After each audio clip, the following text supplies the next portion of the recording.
In 2007, Sergeant James J. Regan died in combat defending our freedom.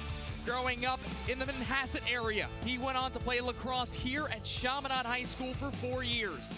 Today, for the 12th consecutive year, Manhasset and Chaminade honor the fallen Army Ranger with Regs Rock, Lacrosse Day for Heroes. Two of the top high school lacrosse programs in the entire nation will battle it out here in a non-conference battle in our Hospital for Special Surgery Game of the Week from Upfield at Gold Star Stadium in Mineola, New York.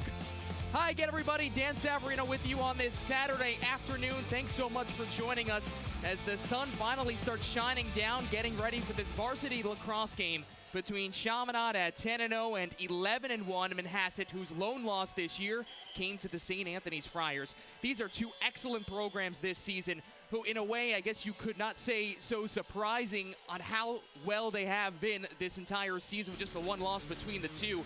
But if you look at the numbers that really match up there, it is quite impressive. They both know how to score. They both know how to play defense.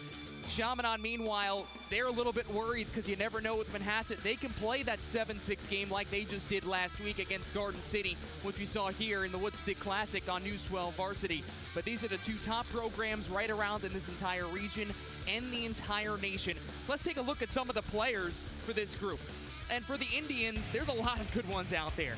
Number 27, Aiden Mahalan, he's been up since 8th grade when he committed to go play at Michigan. Just a sophomore now, as well as Chris Glenn, who is a senior midfielder and the leader on this group, number 32 in white.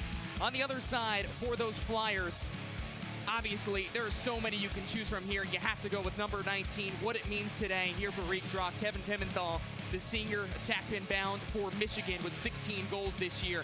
And then Roy Meyer, the LSM, who's going to have his hands full with obviously the offense that Manhasset brings to the table. It's Chaminade, it's Manhasset. We'll check in with Amanda when we return. It's only here on News 12 Varsity, our HSS Game of the Week on Channel 61 and Facebook Live.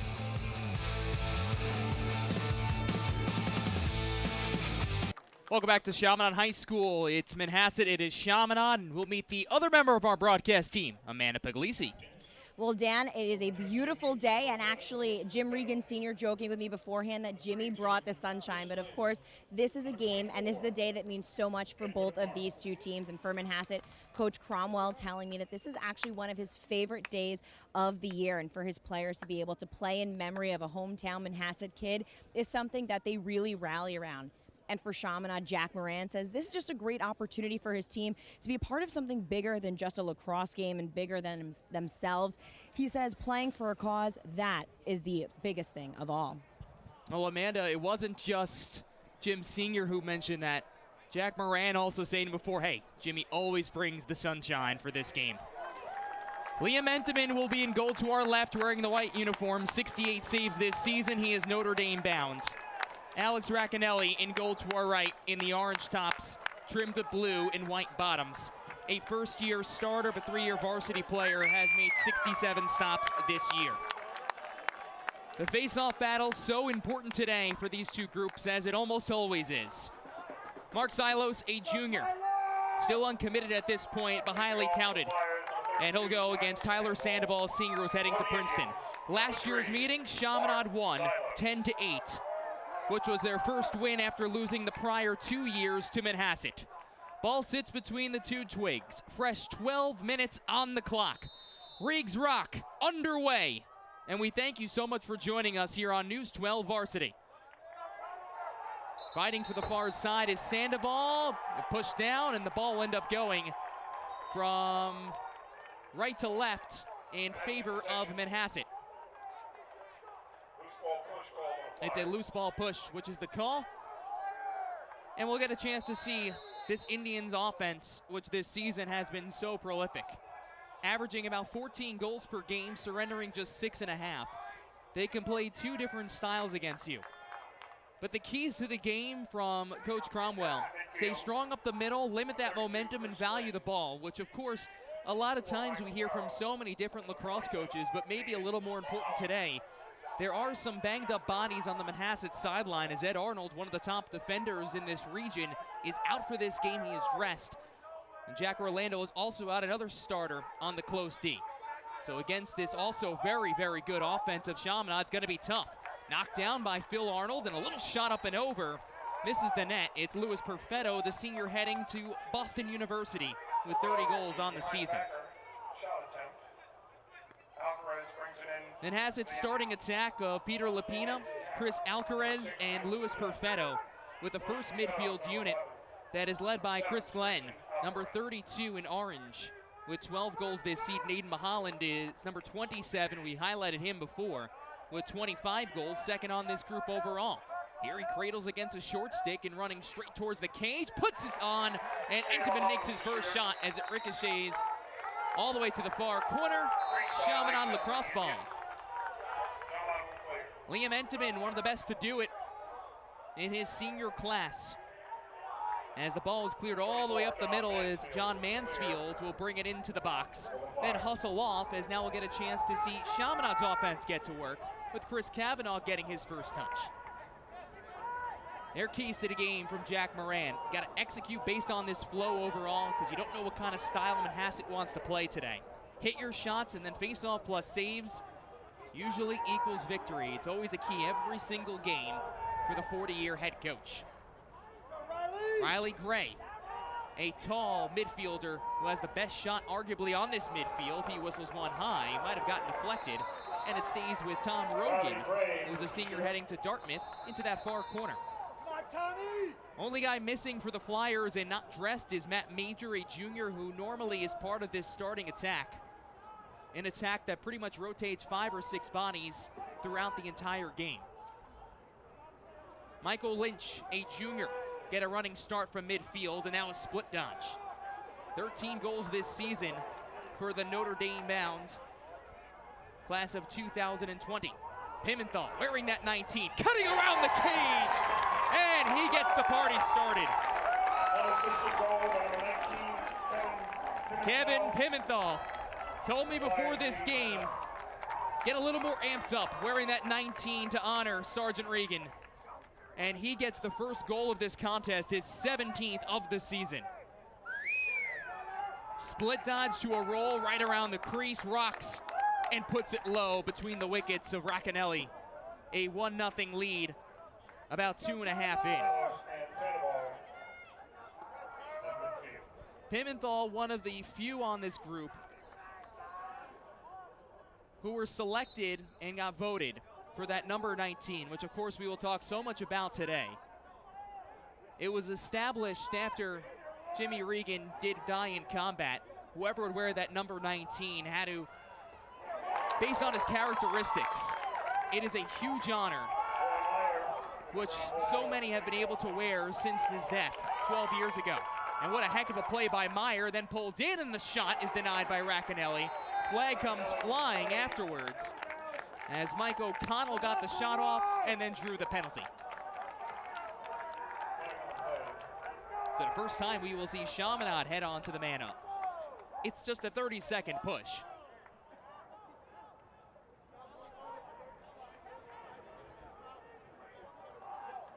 Ross Totora will bend the knee for a half minute.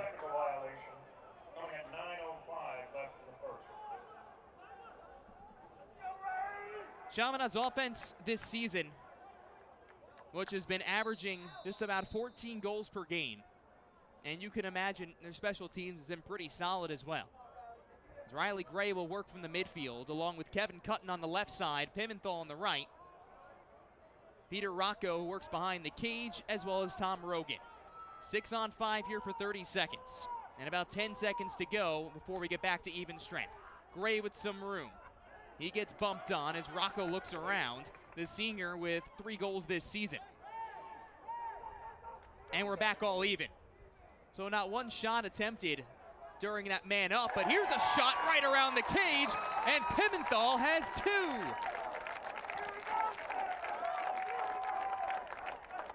Kevin Pimenthal, 2 goals here in the first 4 minutes of the game.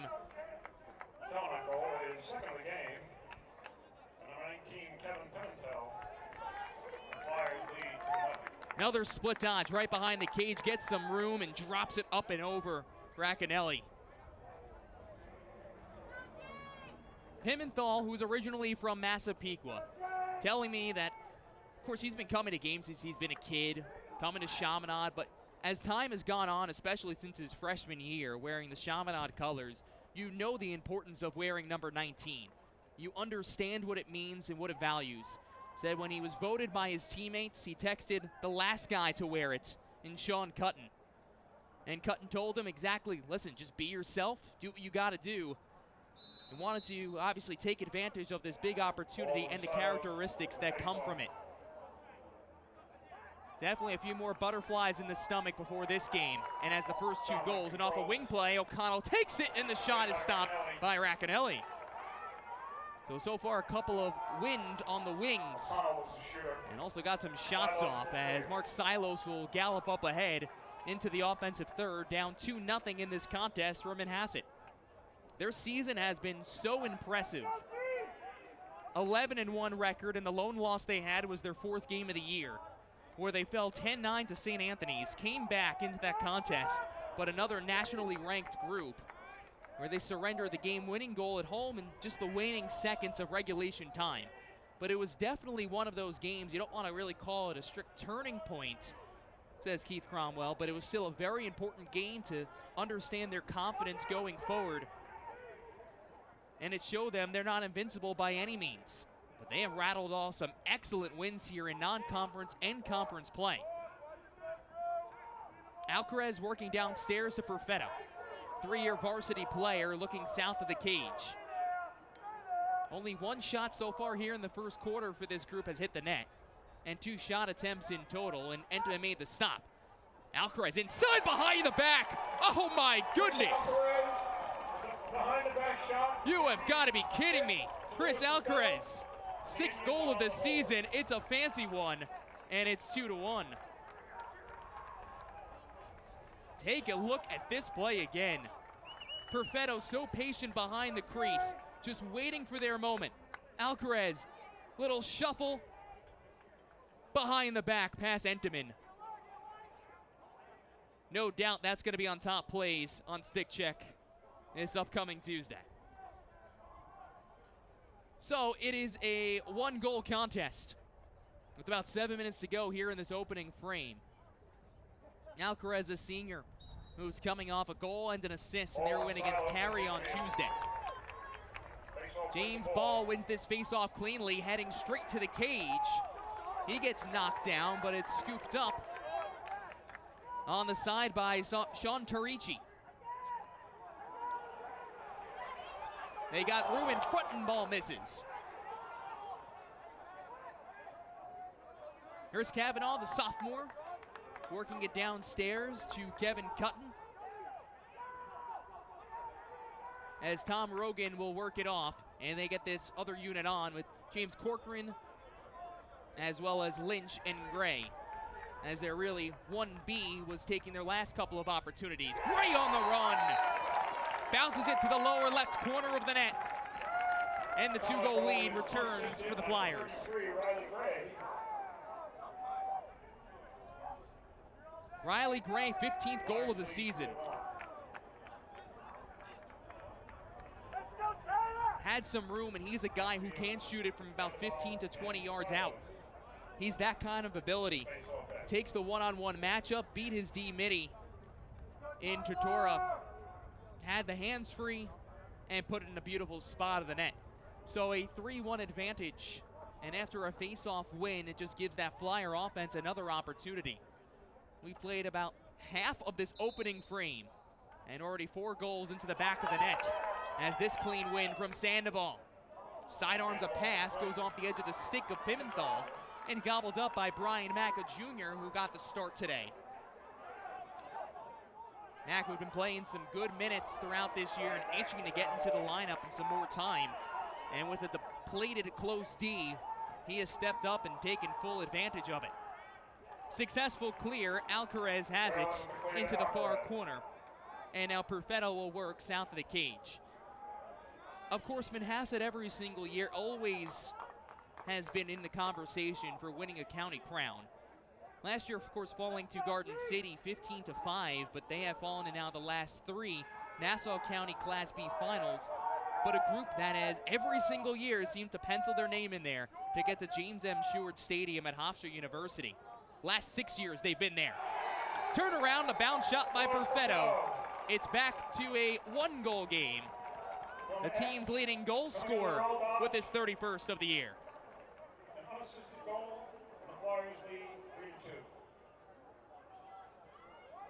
Perfetto, the 3-year varsity player, working against Arnold's.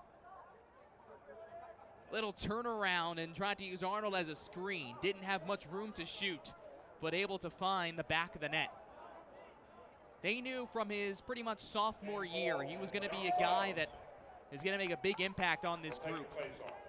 Started on JV as a sophomore and brought up and down throughout the year. Eventually found his way, but it was an injury to Jack Kehoe, who was one of the better attackmen to come through the Manhasset program, especially in the last 20 years, who was out during that season. That gave Perfetto the opportunity, and it just stuck. Ball wins another face-off. Takes a bump in midfield from Nolan Garcia. Bounces a pass, which is eventually gobbled up by Mike Lynch. And now with 5 minutes to go here in the first, runs straight ahead. Hit again by Garcia as the ball hits the deck. Still fighting for it is Pimenthal, as is Kavanaugh. Few bodies come together, and it trickles into the crease, where Racanelli will try and clear it out.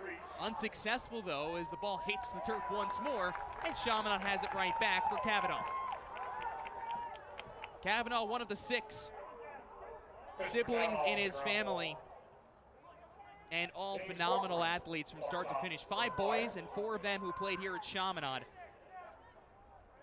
Kevin, Patrick, Chris. They also have a sister named Colleen. Also, don't forget about Matt.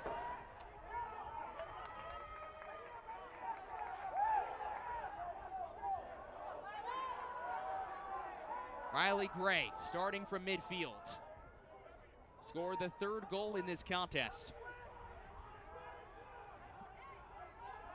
Of course, Chaminade themselves every single year always going to have a tough schedule as Corcoran misses wide.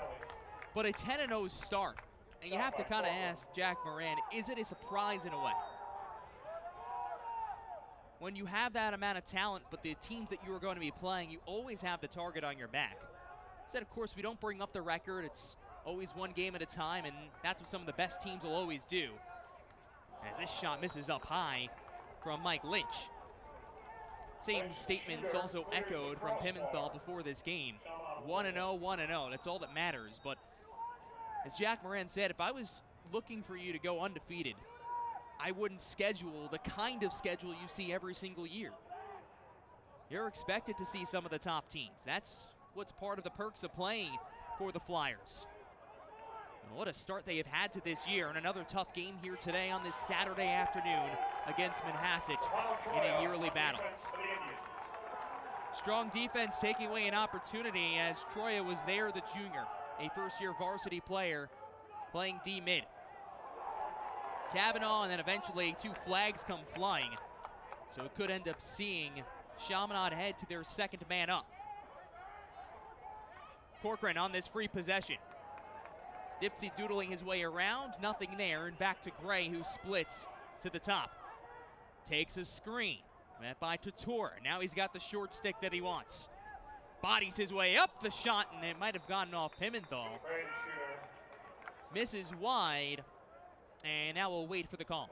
Penalty coming with 2:47 left in the first. Release at 1:47 on number 37, John Whalen. A 1-minute slashing penalty to John Whalen, who was the 3rd member of that original starting close D. So Manhasset on the man down for the next 60 seconds and trailing in this game by just a tally. An important opportunity here early on in the opening frame.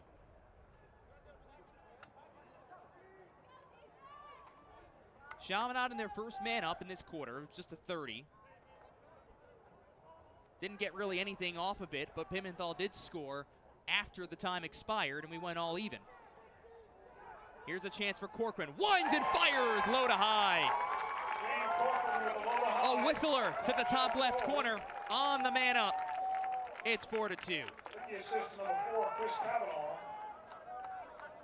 Teams are back at even strength. James Corcoran, a senior who was a converted attackman, and they moved him to the midfield. Look at all that time and space.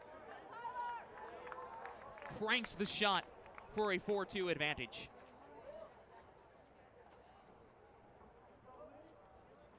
So for Corcoran, who is coming off a 3-assist outing in their win over Fairfield Prep. And it's a big goal here on the man up with about 2 minutes to go. Silos wins this battle, runs across midfield, and has a 2-on-1. Working against Meyer, taking it towards the cage, and now at GLE, he'll have to feed it off. Silos, you do have to be concerned about on the offensive end. 10 goals this season, and basically all from winning the faceoff. He has pleaded his case to try and get some offensive runs in the midfields. When you have a guy like Silos, and you don't really have that two-headed monster like you see for Chaminade, you got to keep him fresh. Farrell, Maholland, and Terenzi, this midfield unit. Terenzi, number 15, who works the point right now with the ball in his stick. Another one of these underclassmen who just steps right into the Indian program. 19 goals this year, got some experience last year at the junior varsity level as an 8th grader. It was on their radar to possibly be brought up. Didn't go to varsity at all, and this is his first year, so he now has some games under his belt. And he has been excellent this season. Expect Manhasset to play a patient style today. 1 minute. Of course, they do have the ability to do so. We saw it last week in the 135th Woodstick Classic, which was just a 1-goal game. Stall warning is on with 45 ticks to play. Cutting inside, Maholland, and put it off the crossbar, and then eventually put in, but a crease violation. Flag also came before the crease violation. And it looks like Robbie Booth might have taken a penalty, as the 3 in the stripes will come together to talk it over.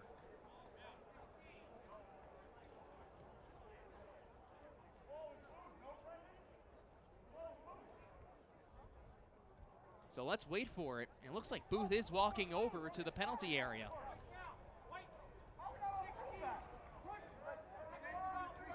30-second technical foul. 30-second technical foul. 16, And the first time we will see Manhasset get going. coming at 43. As Perfetto switched off to Maholland. Yeah, slipped right into the crease, rang the first one off, and was already in the crease, so that second shot, of course, wouldn't have counted. But the flag came before the play itself. So 30 seconds of man-up time and 43 and a half on the clock. Expect them to try and shoot one here.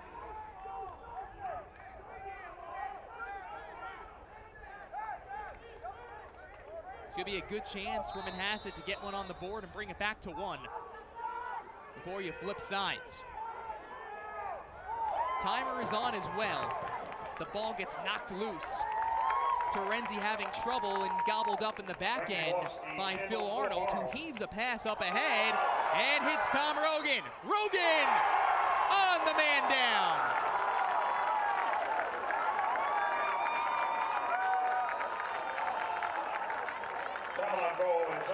Phil Arnold with a heck of a pass from one end of this field to the other, leading for Rogan's 14th of the season. That is a man-down goal. Not released.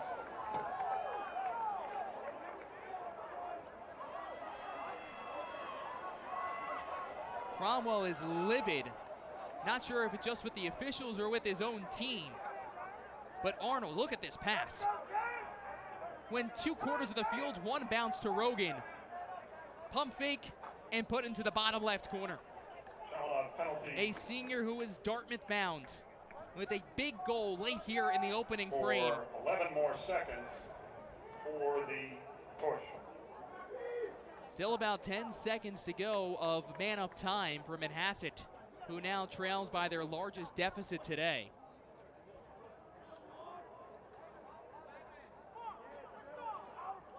Heck of a pass by Arnold, who is one of the co-captains on this group.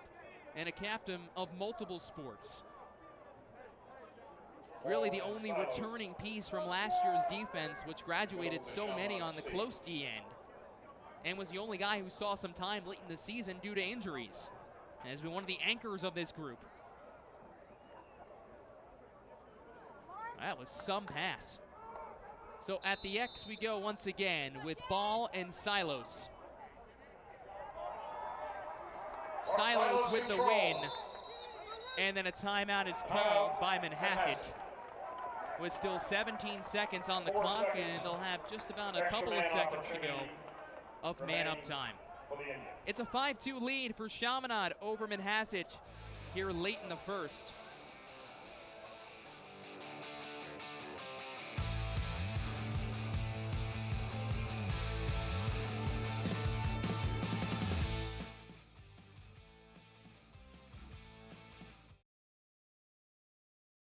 This game, which is now in its 12th year and has had some excellent battles between the two groups. The first one starting in 2008, where Chaminade won the first battle, then Manhasset rattling off 3 straight. Yes, that is a 3-2 game. That is correct, in 2011. And then Chaminade brought it for 4 straight before Manhasset winning the next 2 and some really close battles. Last year's 10-8 contest was over at set.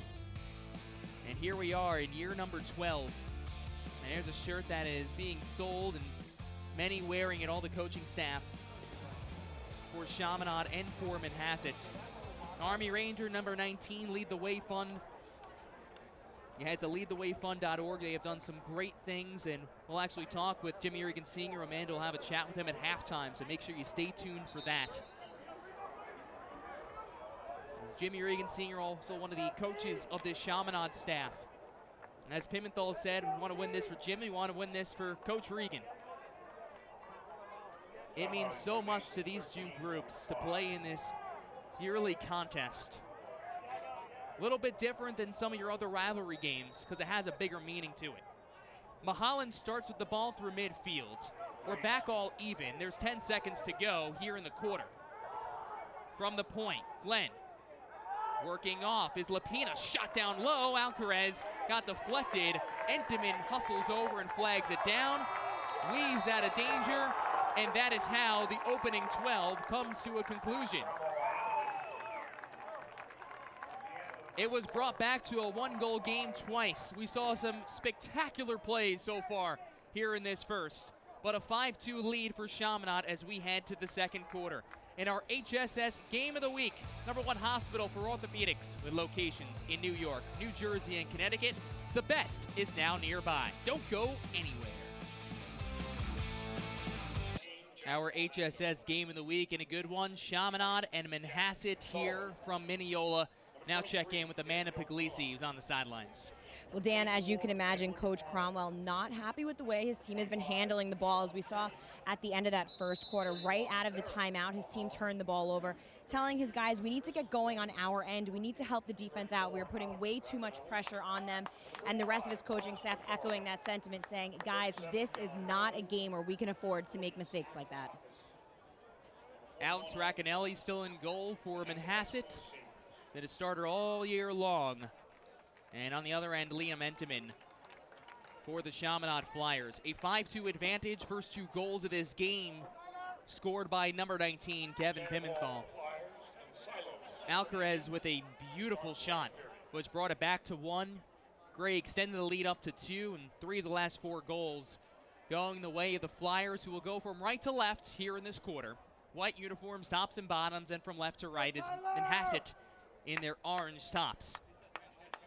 Sandoval takes it for Chaminade on this one against Mark Silos with a fresh 12 on the clock. Procedure is called against Sandoval, and a possession begins for the Indians.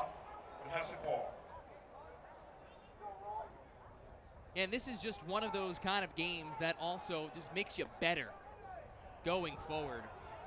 These are 2 of the top 10 teams per many rankings. If you look at Inside Lacrosse rankings, number 3 versus number 8 overall in the season. And Manhasset has seen a lot of nationally ranked teams or groups that year in and year out have been very, very solid. Starting off this season with some wins over John Jay and They've always been a group that is one of the better ones in Section 1. And then you follow that up with tough games against St. Anthony's. You got a win over Darien for the first time in 5 years, and they've been a prominent program in Connecticut for a while. A win over Garden City, a reigning state champion, and a group that, of course, you expect to possibly see one more time this season come playoff lacrosse, which is just around the corner. Mike Farrell has it and slings a pass south of the goal for Perfetto. Perfetto against Arnold's. Hits Glenn. He's Georgetown bound and misses wide left. Shot by Chris Glenn.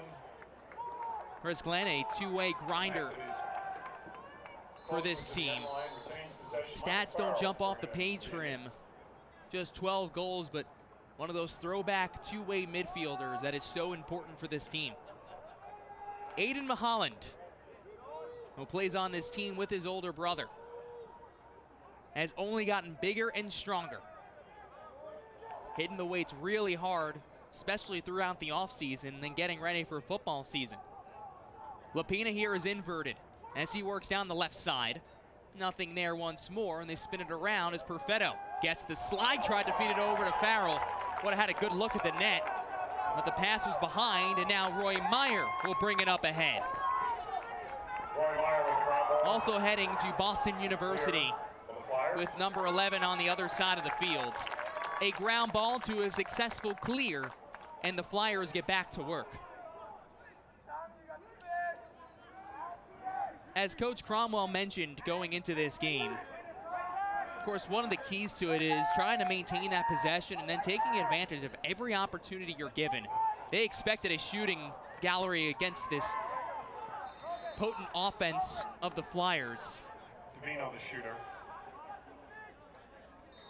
And it is also no secret how they love to be able to work in transition and score quick goals. It's what has happened since Cromwell has been here now in his 3rd year as the head coach of Manhasset. Pimentel, the hat trick here in the first half. With the feed, Kevin Pimentel, his 3rd goal of the game. Flyers lead 6-2. Yeah, I think Pimentel's fired up for this one. Number 19 with 3, and it's a 6-2 advantage. Rogan making the play from the beginning. Too much room for number 19. Nobody around him. Slide came way too late. Kevin Pimentel was coming off a 3-goal outing, which was his first hat trick since he scored 4 in the opener against down in Delaware. So back-to-back games with 3 goals. Nice start for number 19 with his 19th of the season. All comes back to 19. Silos fighting for the ball with Sandoval. Bodies coming together. Silos pushing it up ahead. Can't scoop it into the mesh. And now some bodies coming across. Also some extra hard checks. They let it play on. That's before O'Connell runs into the ball. And the biscuit dribbles out of play onto the near side.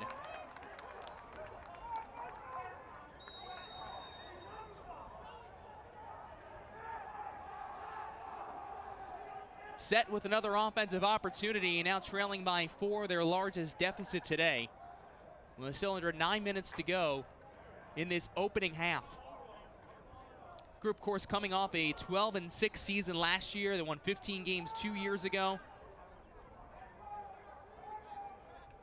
They have done an excellent job with Keith Cromwell at the helms of this group. And, of course, Cromwell, with a ton of experience himself, was an offensive coordinator for a few seasons on back-to-back state championship groups in 2009, 2010.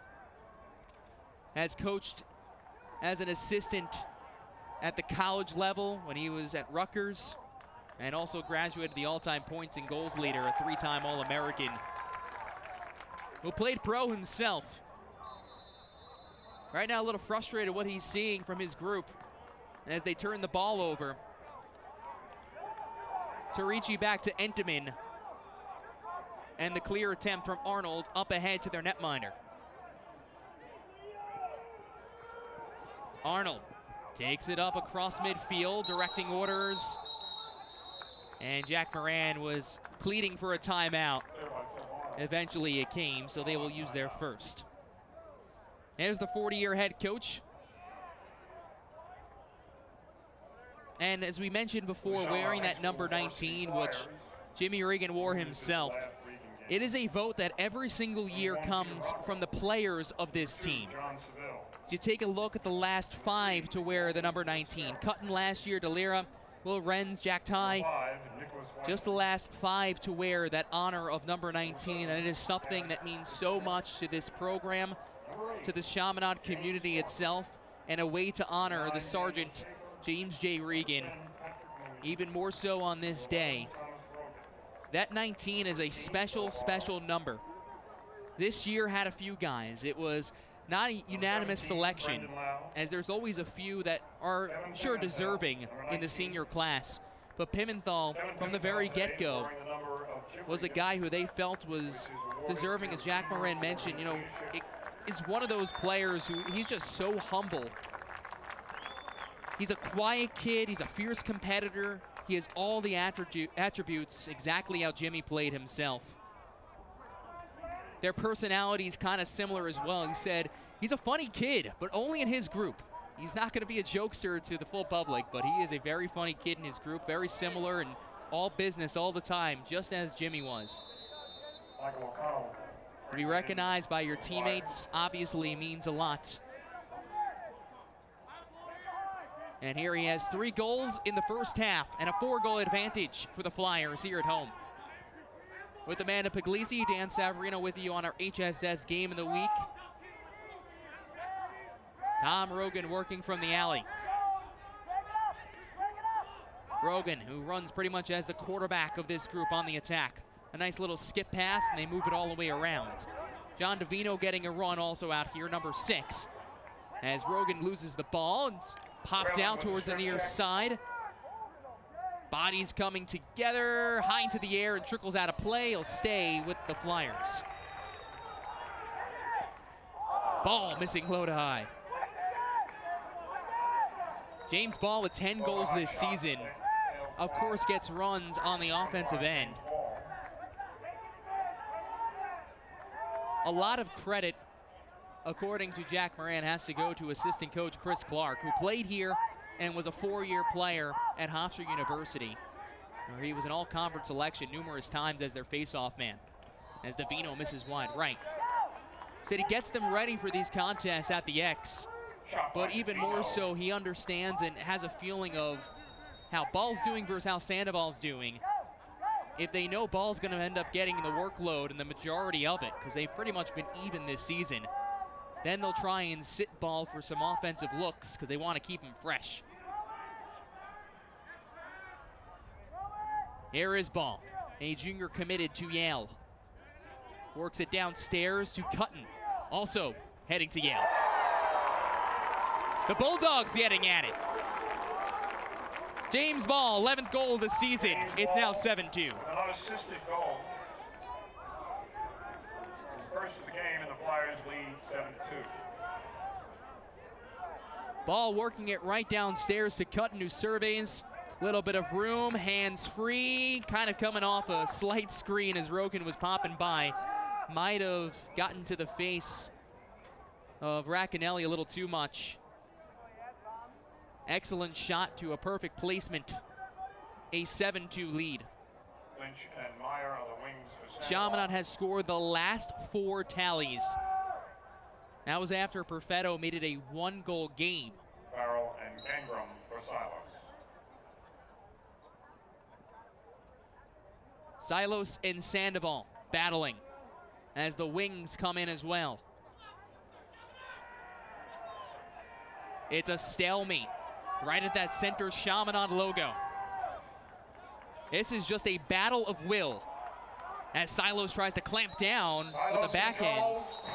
As soon as he got the possession, a great timeout called by the Manhasset coaching staff, and Silos gets the pats on the back from his teammates as he runs right off.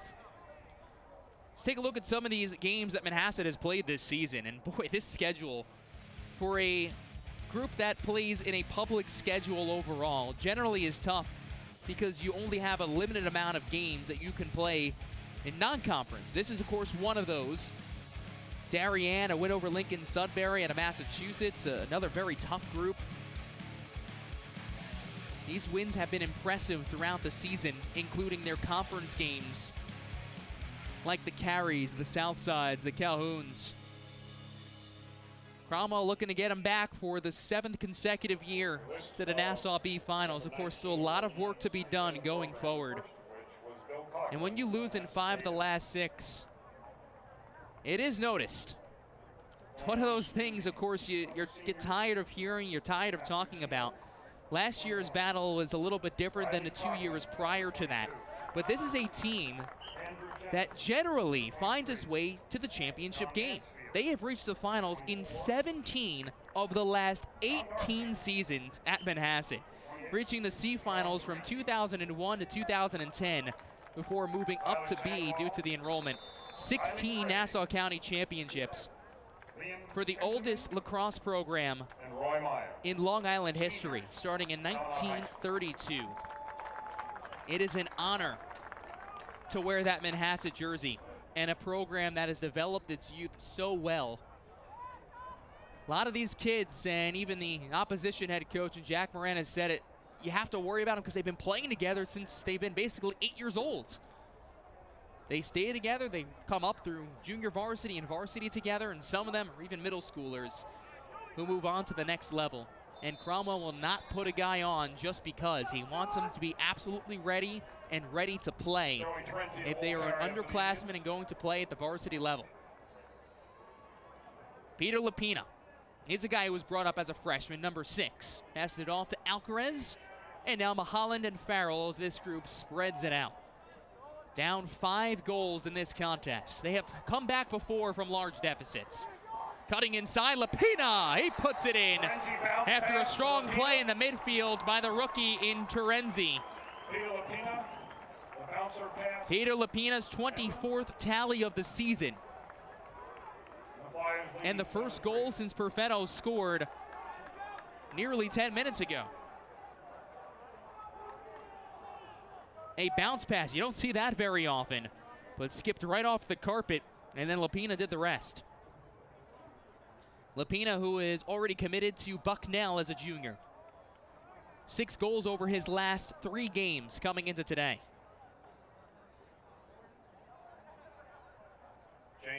So after that battle, and of course this play, you have to go back to this face-off win by Silos, where he grinded it out, earned the victory. Then the timeout came. It felt like an eternity ago because of the timeout. But if not for that win, that possession does not happen. Ball wins this ensuing draw. Going straight to the cage and puts it right off the carpet, missing wide. So he'll hustle off. Actually, he'll decide to stay on instead. Want to keep him on, trying to use this advantage which they have as they get the short stick out there a little bit late in Troya. Now he's back out. Ball will come off and be replaced by Michael Lynch. 7-3 lead, about 5 minutes to play here in this second quarter. Chaminade has led the entire way. Pimenthal with 3 goals so far in the contest. Rogan has 1 as he cradles behind the cage. Kavanaugh cutting inside. Not much there, and he'll work it back out to the point for the big bodies in the midfield. Gray gets a running start. Thinks about the shot. And cradles with the right hand now before pushing it to the far side for Corcoran, who also has a goal today. Roll dodge gets the short stick matchup now. Won't take it.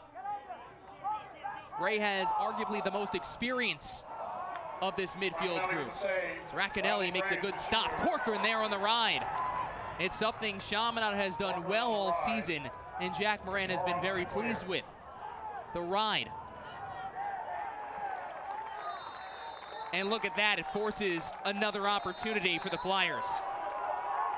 They'll try and hurry this up. Kavanaugh bodies off a check, then gets sandwiched down to the turf.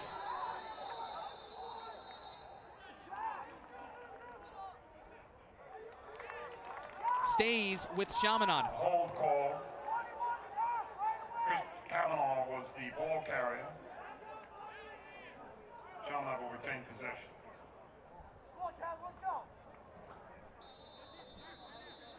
I want to ask if it's really a surprise the way this team has started overall. He said that if there's any surprise, it's probably on the defensive end just because of not returning the pieces. But offensively, the way this team has been able to rotate and still trust one another and trust this coaching staff, they're all going to get their chances. As Corcoran puts it right into the mesh of Racanelli.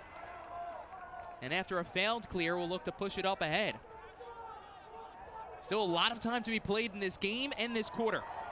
Racanelli clears to Terenzi speeds up into the offensive third of the field and hits the pass to Perfetto.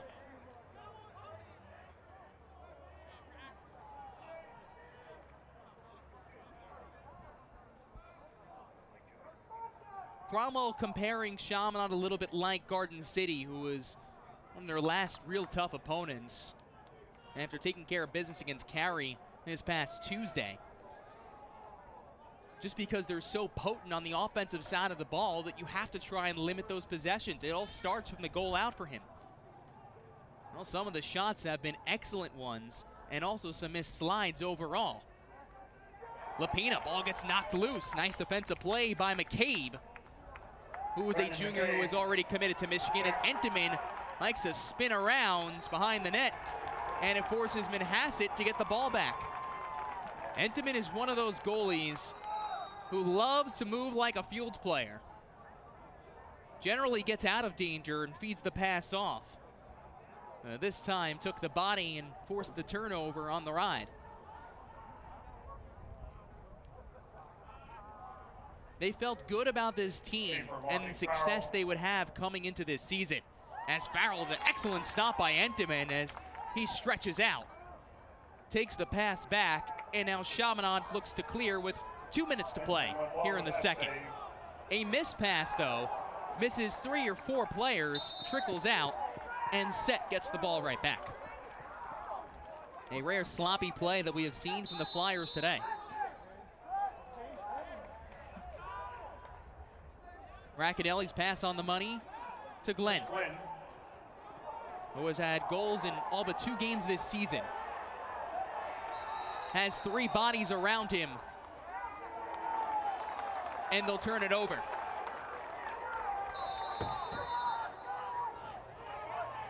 Meyer with the pole, rocks, feeds it upstairs to Ricci, no, second one, yes. Tom Rogan with his second.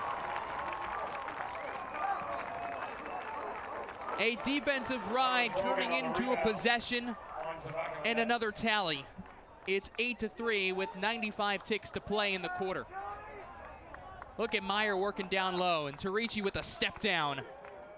Rogan right there, and nobody near him once more for that big juicy rebound. Number 25, James Ball. Number 3, Mark Silos. Rogan's second of the contest. Will take the face-off. Silos and Ball back at the X in a lead that has expanded back to 5 for the second time today.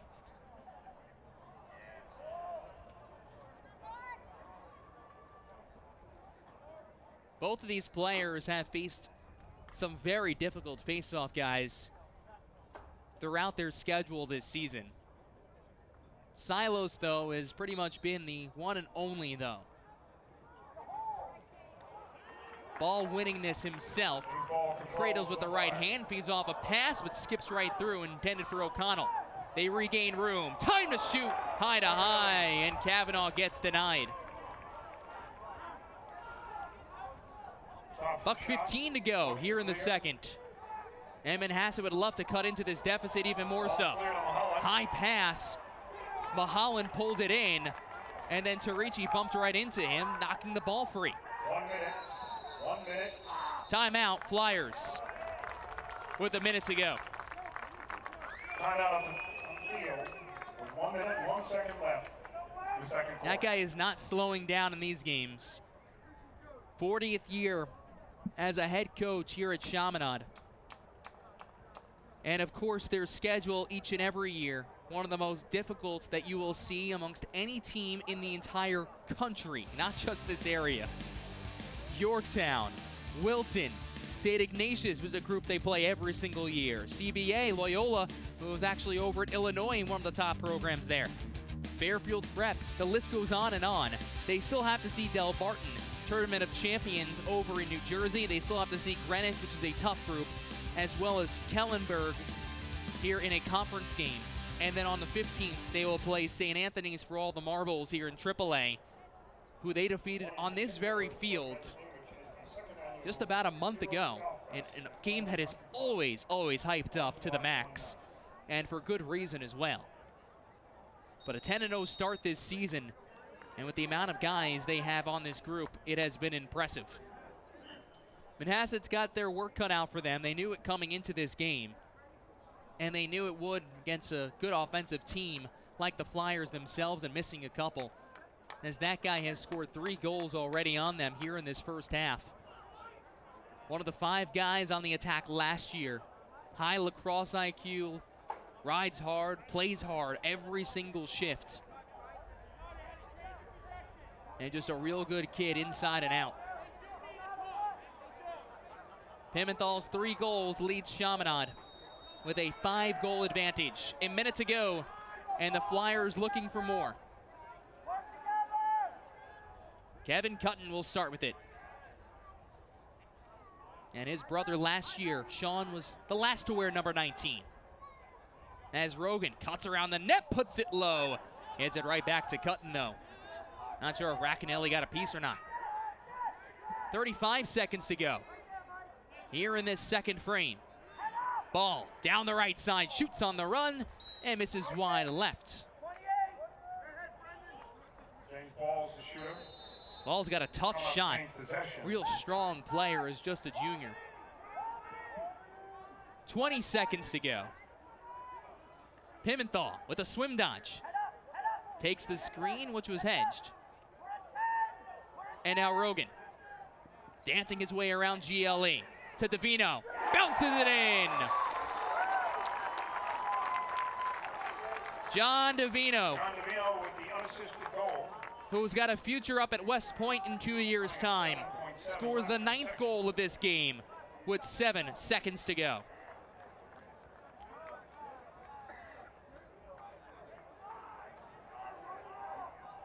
Rogan with another nice little skip pass. And Chaminade all day has been able to get a step on this defense. They've either been wide open, or if they have been able to get their hands free to put one into the back of the net. So Davino, who has netted 4 goals over his last 2 games, gets another one. Sandoval with the win, 4 seconds to go. Takes it to the cage, it's in! Goals coming in all different ways. This one right down Jericho Turnpike. Tyler Sandoval with his 2nd tally of the season.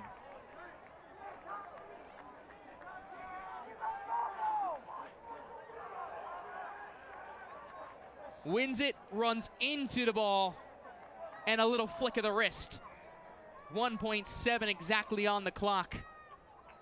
Edmund has it down by 7, as they'll be heading into the halftime break with a hefty deficit.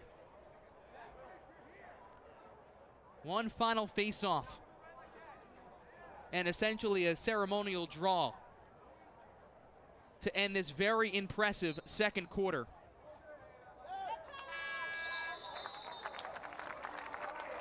Chaminade outscores Manhasset 5-1 in this second frame for a 10-3 lead at the halftime break.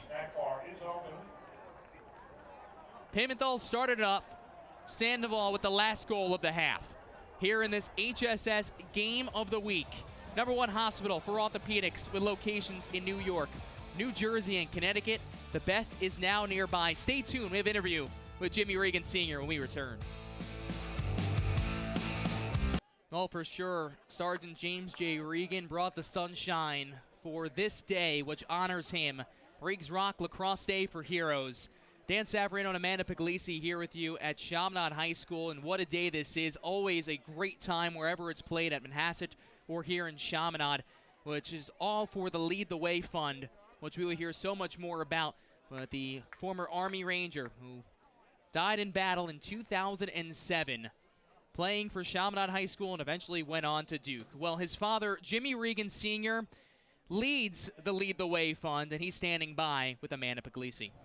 Thanks, Dan. Jim, this great day came about 12 years ago because of the relationship that you had with Coach Bill Cherry and Jack Moran. What were those conversations like in the early stages, and are you surprised at how big and successful it is now? Oh, it's fantastic. It all started back after Jimmy was killed.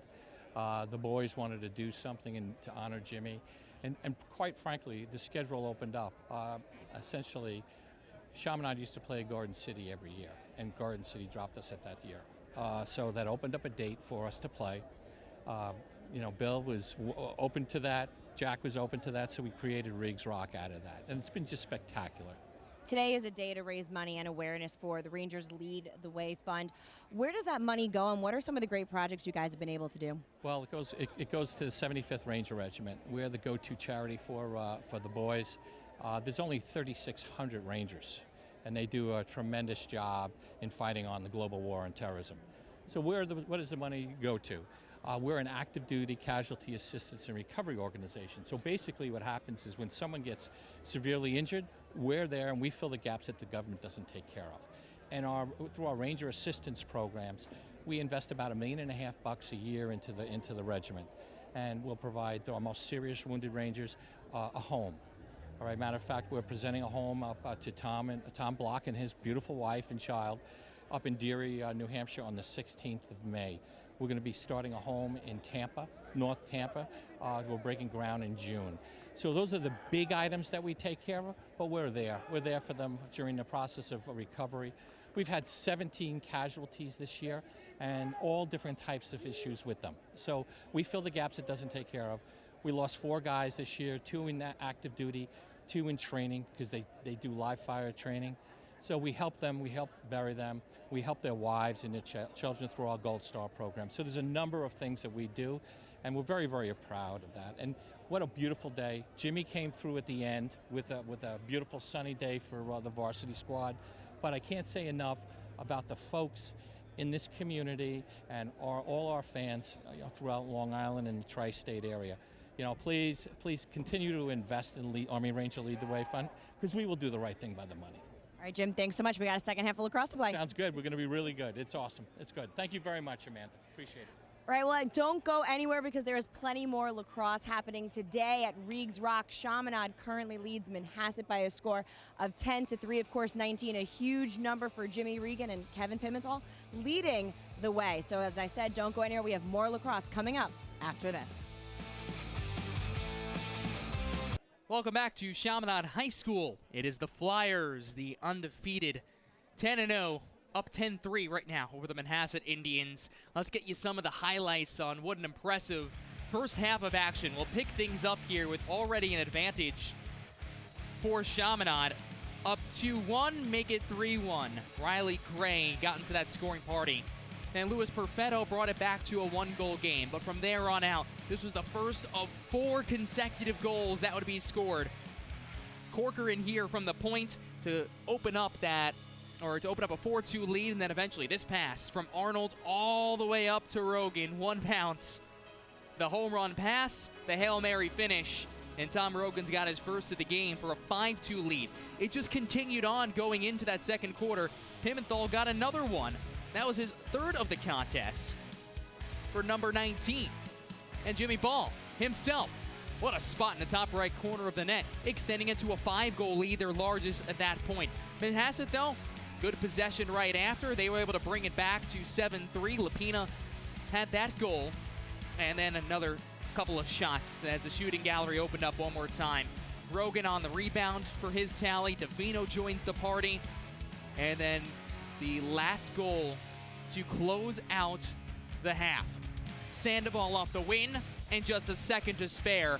put into the back of the net for his second goal of the season. Only other time he scored was against CBA for his first of the year. So second goal for Tyler Sandoval this year, and gives them a 10-3 lead after the opening 24 minutes of action.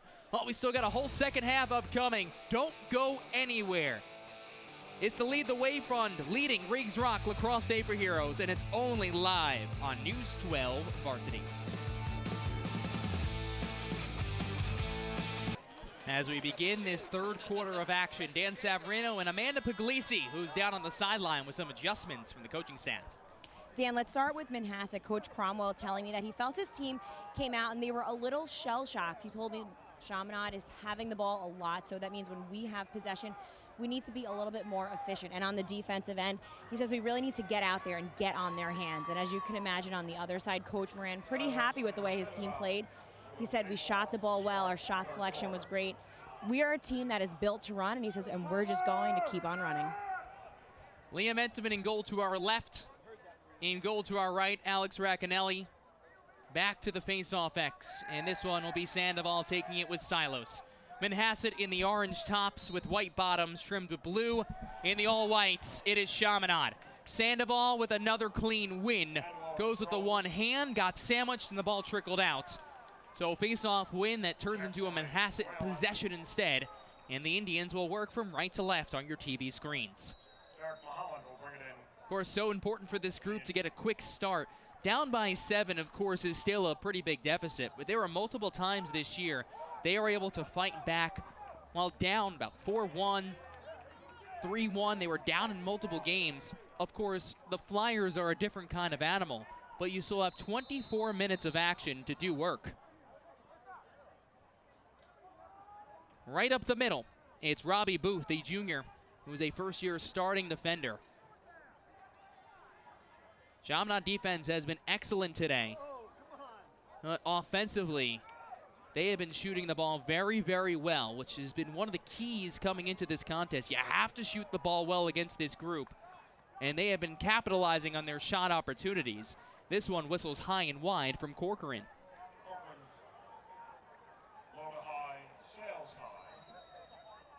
On Chaminade shooting shirts, as Kavanaugh misses this one wide, they have the word trust, and the word us in the trust is highlighted.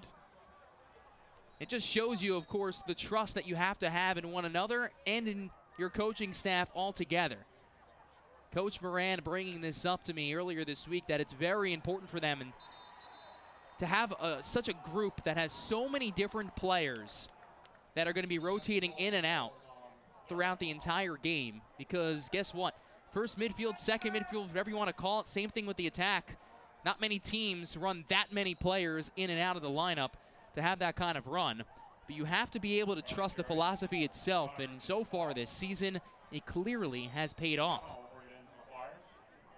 A team with a lot of depth, and it shows. Kavanaugh gets sandwiched himself. Ball is gobbled up on the defensive end by John Whalen, who's anchoring this D, but they turn it over once more. Rogan inside after the feed from Pimenthal. The ride works once again, and Tom Rogan extends the lead 11-3. That's Rogan's third of the game, and it comes less than 90 seconds into this third. Well, they're on the ride, putting a lot of pressure on Whalen in that close D. And then Pimenthal just does the rest. Looking over to Rogan, who is darting right across. Pops it in for his third goal today. So the guy who has been feeding so many players, and Tom Rogan, with some excellent passes, gets 3 on the board. And this lead is now 8, which is the largest today. Silos winning the ensuing face-off and goes from right to left. Played with his brother John, who was a graduate of 2017 when he was just a freshman and John was a senior. Been so valuable to them at that face-off X for the last number of years. As of course this game of lacrosse itself, it's not your dad's game anymore, where players are strictly sometimes face-off specialists instead of rotating in and out. The game has changed in that regard, where it's opened up pretty much more doors, or even see some players who are just specially defensive midfielders, and they found themselves pretty good roles going on to play at the next level. Perfetto swims around, rocks, cutting towards the cage. Now the slide comes across, and he has to run away. But there's laundry on the field after his fancy footwork. Farrell, who's coming off himself a 4-goal outing, which is one of his best all season. Flag is down, free shot opportunity. 9 of his 11 goals coming in the last 4 games. Delayed penalty, and the pass comes right off the stick of Lapina. Perfetto fighting for it, swiped at towards the near side by Terenzi. Eventually knocked out of play, and we'll wait for the call.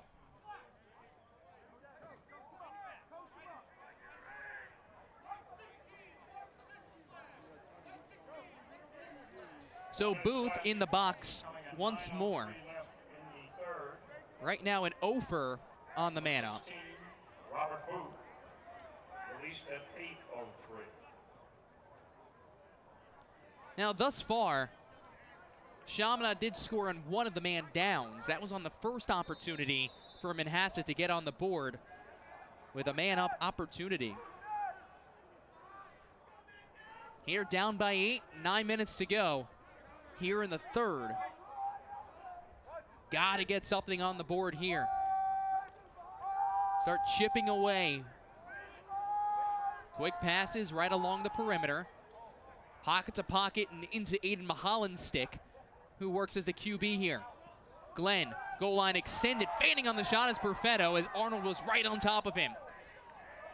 Arnold reaching in, sweeping for the ball, but it's pushed over to the near side as Meyer tries to flag it down before it trickles out of play, and it stays with Manhasset. Left on the penalty.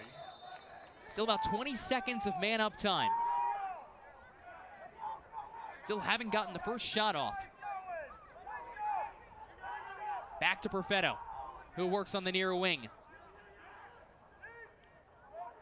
Lapina, the lefty. Perfetto working it to GLE. 3 seconds to go, and now they're all even, 6 on 6. So they didn't get an official shot off. Nothing going towards Entenmann. The only shot attempt was fanned on, but they still possess. As Glenn runs down towards the near side of the field, wearing a special 32 in honor of Johnny Driscoll, which is selected by the coaching staff for the top senior, who shows his traits of leadership and character. Lapina, good stop by Entenmann as it ricochets back out to the slot. Meyer puts it in his stick, fights off 3 checks, now 4, sprints up the near sideline, takes on the pole, and he keeps going. Roy Meyer, straight to the cage, puts it in, but he stepped inside the crease. Oh my. That was one of the most special plays you will see, which results in nothing on the scoreboard. Meyer grabbed the ground ball, got checked 4 or 5 times, and just used his pure athletic ability. Now the transition tally, the other direction. Peter Lapina's second of the game and 25th of the season. It's back to 7. That's a goal, his second of the game. Lapina, who scored the last tally. The pass from Alcaraz, and then put into the back of the net. Not much that Entenmann can do there. So Lapina, the 2-year starter, who played a little more of the midfield role last season. They kind of pushed him down towards that attack this year on that wing side. Set needs a big face-off win here. And they get it from Silos right after the face-off. But he gets bodied up by Sandoval.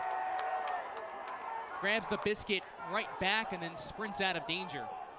Silos loves the contact, so he doesn't mind that too much. And he stays on the field for a moment until Mike Farrell will sprint on. They got Farrell darting towards the net. Instead, Lapina works from the far alley with 6.5 to go here in this third quarter.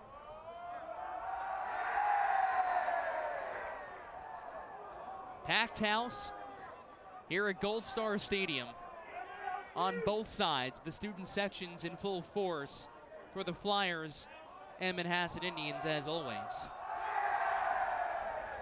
This game was actually pushed up also with SATs this morning. They weren't too worried about it playing a factor because year in and year out, generally this game is played like that. Lapina with a shuffle shot on the backhand, and he puts one into the top right corner. So for the first time today, back-to-back goals by Set. Peter Lapina with a hat trick.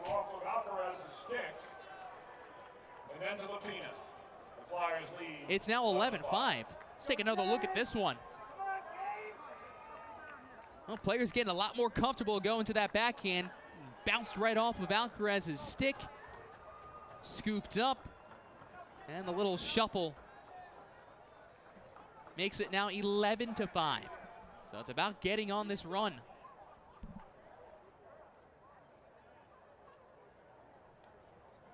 Mark Silos and James Ball. Ball will take this ensuing face-off for Chaminade, and Silos jumped. So procedure called. Ball sprints over. And now they'll get their numbers on with Davino, Lynch, Rogan, and Ball will stay on this time. Rogan, fancy move, but hits the side netting. Rogan, the shooter. Didn't really have a large window. Attempted to put it maybe the lower left corner. Racanelli will clear. So Racanelli getting forced with some pressure. Feeds a pass off to the far side to Brian Mack. Again, Ed Arnold out of this game, who, as Jack Moran called him, probably one of the best close defensemen we'll see all year. But with him out with an injury, all signs pointing good. Was injured during that Woodstick Classic. And if this is the final game, maybe you do see him, maybe you do see Jack Orlando, who was one of the other starting close D. But with still, of course, a lot of lacrosse to be played this season and playoffs upcoming in just a couple of weeks. You got to try and clean up those bodies and make sure that they are healthy for the most important time of the season.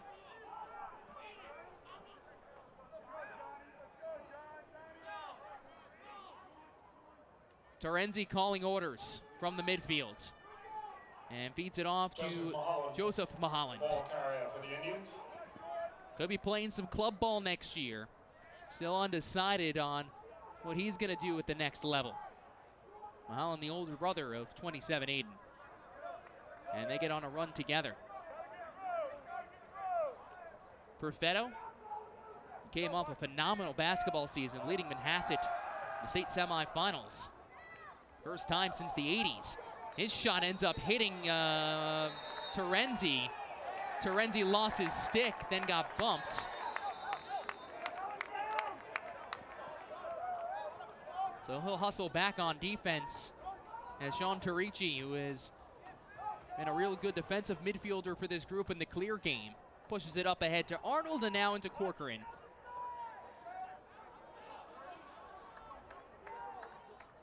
Riley Gray coming on for a run here. Gray having a goal today and has scored one in all but one game this season, including a high 4 goals, and 3 of them coming in the first half against St. Anthony's in that big win earlier on this season. Of course, Reeks Rock Day is such an important one in the last 5 years and what it really means to the players. Jack Moran and Keith Cromwell also bringing up very similar statements. So just having the boys understand there's a bigger meaning. There's kids that are only a couple of years older than what they are, who go on and fight for our freedom. As Lynch misses wide left on this shot attempt from the slot. Lynch, the shooter. Just to be part of this day is really, really special. Kids rally around this kind of contest as Rogan rocks, gets some space, and puts it down low for his goal. Flyers lead 12-5. Fourth one for Rogan. and stops a short little run of back-to-back by Manhasset. Here getting a step on Whalen, bodying up and putting it between the wickets. So with under 3 minutes to play here in the third, Chaminade back to a 7-goal advantage. James Ball and Mark Silos. Silos and Ball this time. And that has got to be really frustrating, of course, for Silos when you have to face, or really any face-off man, who has to face this Chaminade two-headed monster. Two who are very, very good, have different styles overall. You can't really get comfortable and get used to them.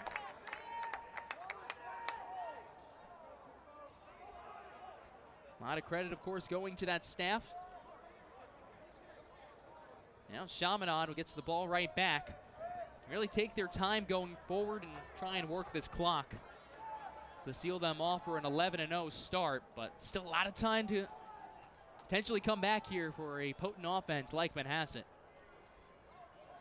who loves to work in the transition game. For them, it's just about getting the possessions back, though, and capitalizing when they have had it. Kavanaugh gets double teamed, feeds the pass off inside to Pimenthal, couldn't get the shot off as he took a body from Whalen and hit the deck. Passed up ahead to Troya, the junior short stick defensive midfielder, swimming against Riley Gray, but Gray using that big body of his to knock the ball loose. Back and forth through midfield, now Gray takes a bump, feeds it up ahead, 2-on-1, the shot is in! Chris Kavanaugh, 13-5.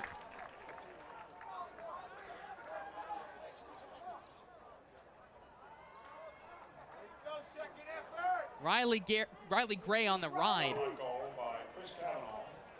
Forced the turnover, got the ball back. Little roll dodge in midfields and up ahead to Kavanaugh, who thought about going to Pimenthal, instead took it himself. Kavanaugh, who has scored 4 goals and 7 points over his last couple of games. 11th of the season. A fearless sophomore who works into this rotation with, of course, the bloodlines that run deep in lacrosse blood. Ball pushing it up himself, so whack it backwards, and that will give a chance for Silos of Manhasset. Mark Silos, face-off win for the Indians. To get a face-off victory and into the offensive third. Down 8. Which again is their largest deficit today and tied for their largest deficit. Chaminade has led the entire way. Manhasset tying the score never tying the score, bringing it back to 1, excuse me, twice. And both coming in that first quarter.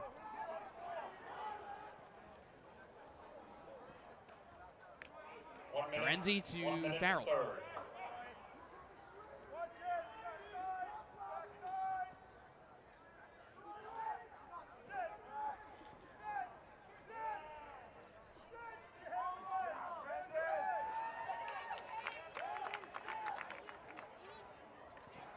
Flag comes after the shot by Lapina and put in from Alcaraz. Goal counts.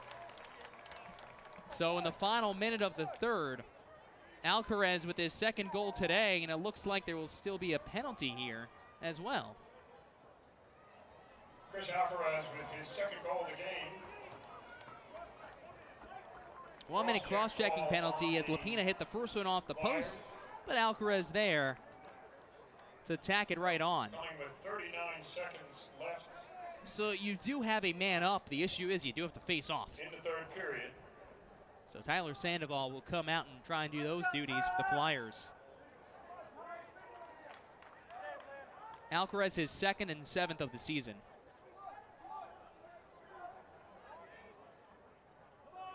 So far on the man up. It's their second one of the second half, and they are an over in this quarter as well.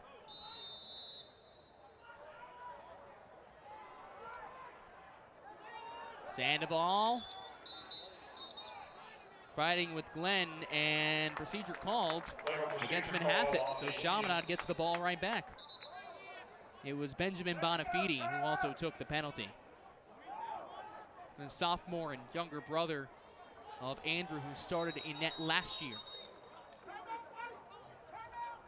Chaminade is going to burn a timeout here on the man down for at least the remainder of this quarter. So Jack Moran talking it over with his group and doing this for now 4 decades. And it's the same exact way. He loves every single minute of it. More than 500 wins during his tenure. Won a ton of titles during their time for Chaminade. And of course, it's the national attention that this program gets every single year.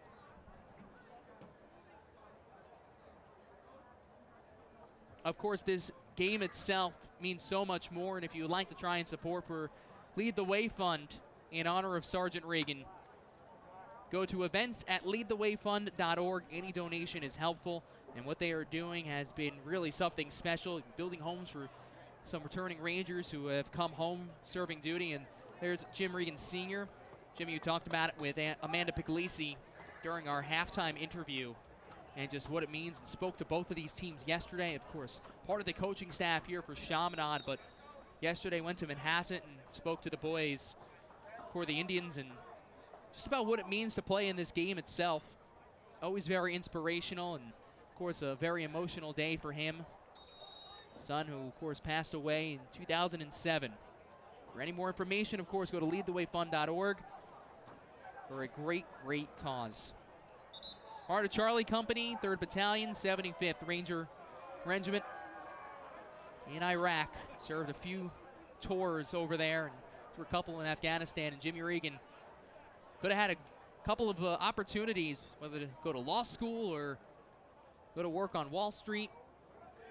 9/11 happened, and he wanted to join the Army. Went from there, graduating top of his class in basic training. James Ball is the ball carrier for the Flyers. And has meant, of course, so much. Played at Duke for 4 years after 4 seasons here in Mineola. So real good timeout, and they keep their defensive guys on the field here as Chaminade looks to try and just dwindle down this clock with 5 seconds to go in the 3rd. They'll still have more man down time to kill off, but they have a very comfortable lead of 13-6 after 3 quarters of play. Our Newsville Varsity Game of the Week brought to you by HSS, the #1 hospital for orthopedics, with locations in New York, New Jersey, and Connecticut. The best is now nearby. 4th quarter upcoming. Welcome back to Gold Star Stadium. 13-6 for the hometown Chaminade Flyers over the Manhasset Indians here in Riggs Rock Lacrosse Day for Heroes. A great day. It's turned out to be a gorgeous day outside overall. Sun is shining for these two groups to battle it out.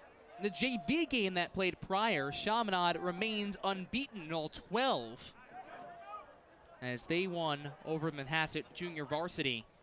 But of course, the history between these two has been something else, and Chaminade winning last year was 8-8 going into the 4th quarter. Nicholas scored with 10 minutes left, and Aiden Burns to seal off the win. Liam Entman was the backup during that time, adding his first looks in the net this season in Riggs Rock, and he has been very good today. It's part of this defense that overall, coming in fairly young, fairly inexperienced at the varsity level, they have been good, holding opponents to about 7 goals per game.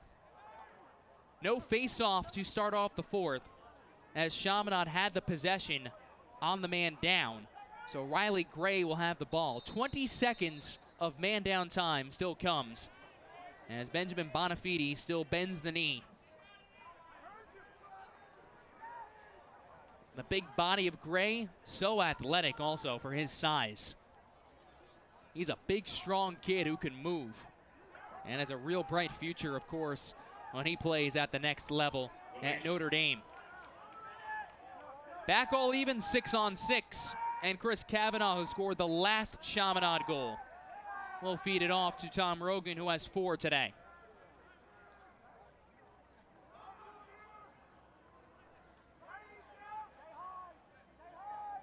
Winner of this game itself also gets a chance to hold the Riggs Rock, as the shot is put right off the bar from Kavanaugh, who was open on the near post. Now here's a second chance cutting in, and it was stopped on the Gray shot attempt, but Kavanaugh still has it into that far corner. Kavanaugh, the backhand, and no, says Racanelli. Also a crease, so Manhasset grabbing it right back.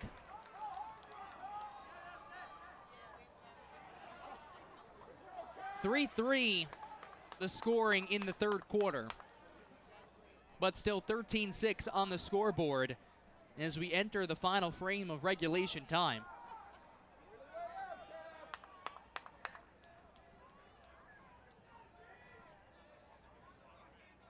Two of the top teams in the entire country in the national rankings, and there's a lot of them hailing here from Long Island. No matter which publication you are looking at, Chaminade has been a consistent group here in the top 10 all season long, as Manhasset has worked its way into the top 10 after their win over Garden City. Rankings to both of these teams, though, they are not spoken about by these two coaching staff. There are bigger goals on the mind. One game at a time. Every opponent is different. Terenzi, good body stop by Entenmann as it ricochets to Roy Meyer, who had himself a, so far, really strong game. It's a failed pass attempt into traffic. And grab right back for Terenzi. Lapina, who scored 3. Terenzi, the split dodge, falls down, tries to get the shot off. Flags coming in. Clamping and pulling it towards the net is Chaminade's Entenmann. And we'll wait for the call.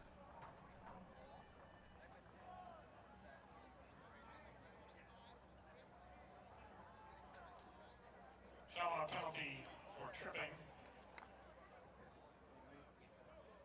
Number 55, Roy Meyer, coming at 9:37 left in the fourth. So Meyer for tripping.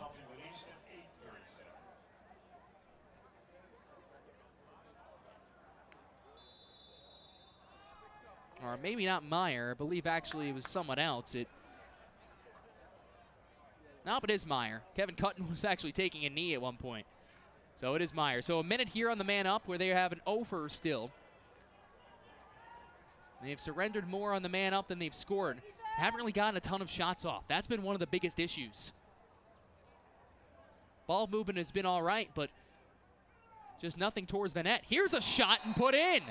Right on cue. Luis Perfetto on the man up.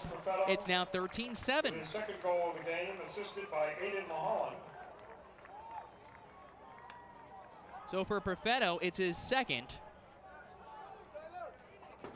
First man up tally of the game. And Perfetto has got a real good shot from that wing. Takes the feed, time to shoot, and into the back of the net past Entenmann. So still 9 minutes and change. The deficit is 6. Sandoval, another win. Princeton is getting a good one next year. Of course, Chaminade year in and year out have always had very strong face-off men.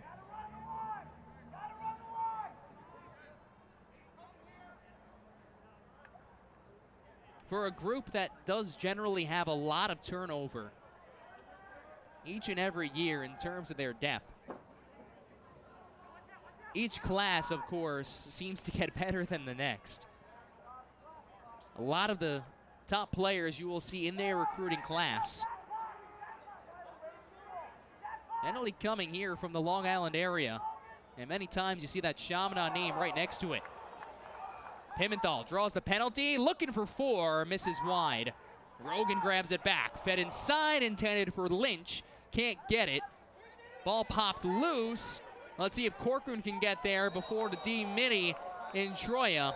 Second flag comes, and could be heading to a 6-on-4. Two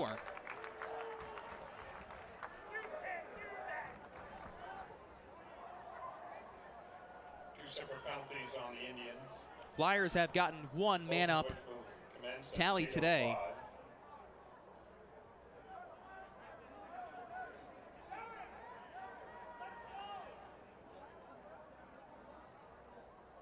Cromwell trying to plead the case for his group.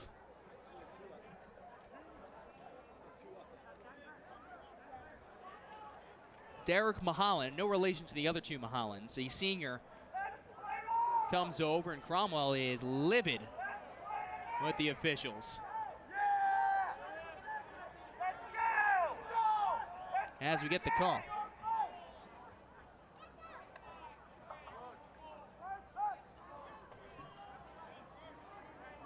So Tatora and Mahalan, both for a hold.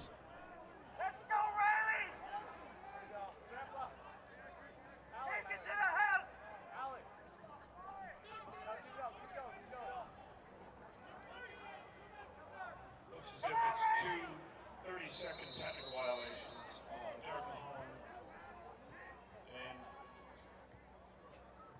and 6-on-4 for 30 seconds.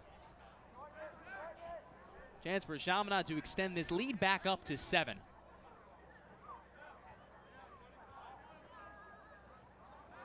Rogan to Kavanaugh. They play catch and look, fed inside, intended for Lynch.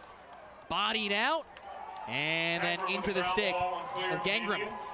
The sophomore who's got some experience, but playing LSM today. They draw a penalty. The Chaminade sideline does not understand it.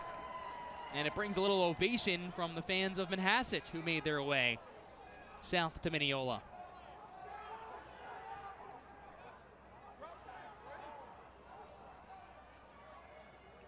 Terenzi on a delayed penalty as Glenn also will come out. And we play 6-on-6 with a free opportunity for Manhasset. Pass up high to Glenn. Farrell. Working past Lynch. Little face dodge, cutting inside. Entenmann made the stop. Scooped up by Perfetto and draws another penalty. So it looks like Manhasset now could be going 6-on-4.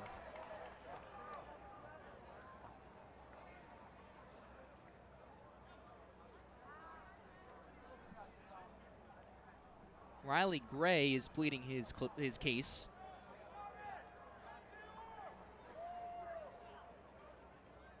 So it looks like he might be taking one of the penalties. And again, we sort things out with 6 minutes and 50 seconds to play here in the fourth quarter. Game slowing down a little bit over the last couple of minutes.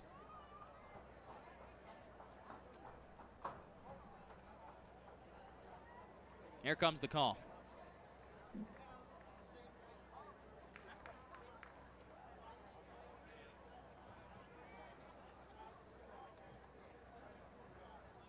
An unreleasable penalty, cross-check to the head, as well as a hold called against the same player.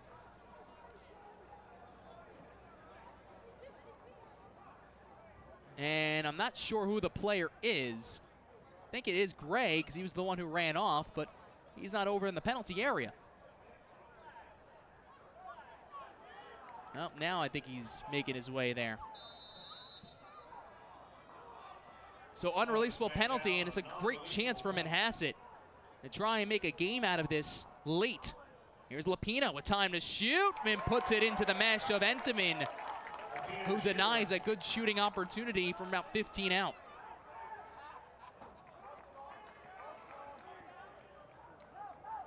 Tarici up the far sideline. He's also had a strong game at D-mid. Rogan misses it and now gets hounded by Timothy Barrett, who is normally their starting LSM, but has moved down today due to their depleted defense.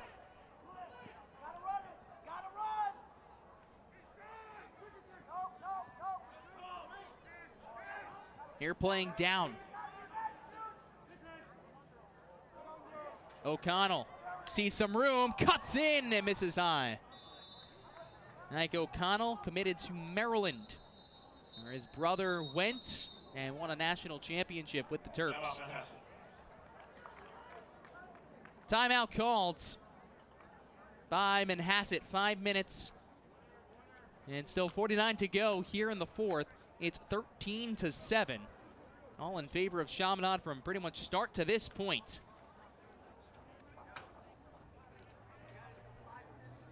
Manhasset overall, of course, this group who you have to give a lot of credit to their youth program itself.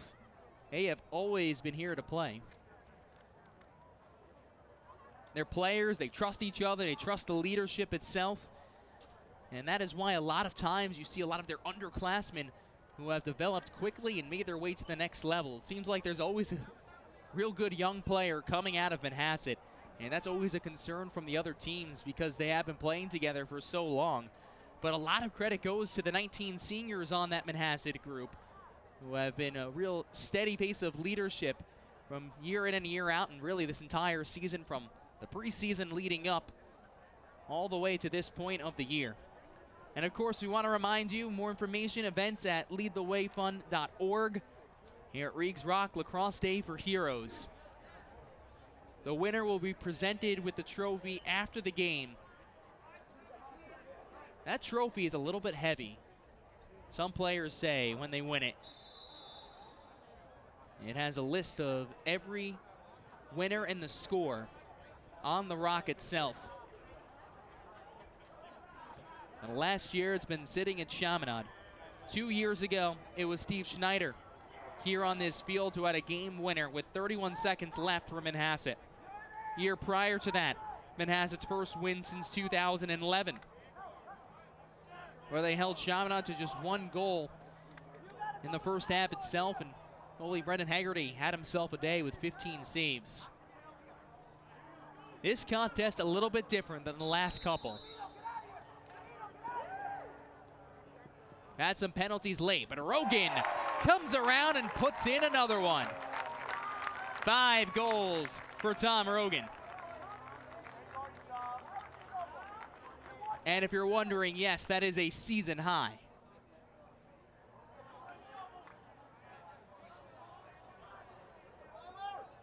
Here on the man down, gets bodied up a few times, couple of whacks with the stick, and just uses his ability to cut right across the middle of the field and put one in the back of the net. Such an unselfish player, and we saw him have a hand on a lot of the early goals in this game. And then from basically the end of the second quarter and into the third and now fourth, it has been him who has been able to tickle that twine. 4 of his 5 goals coming from right around the midway point of the second. So he has scored 5 of the last 6. Oh, excuse me, 7. 5 of the last 7 goals for Chaminade.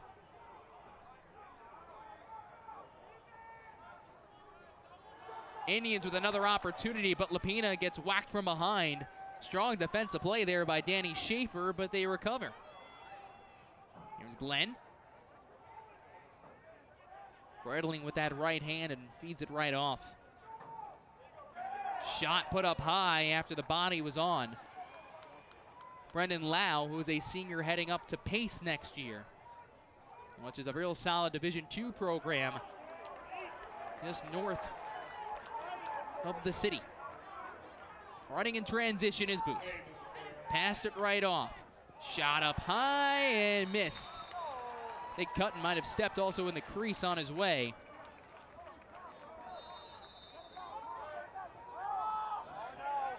So now an attempted clear from Derek Maholland.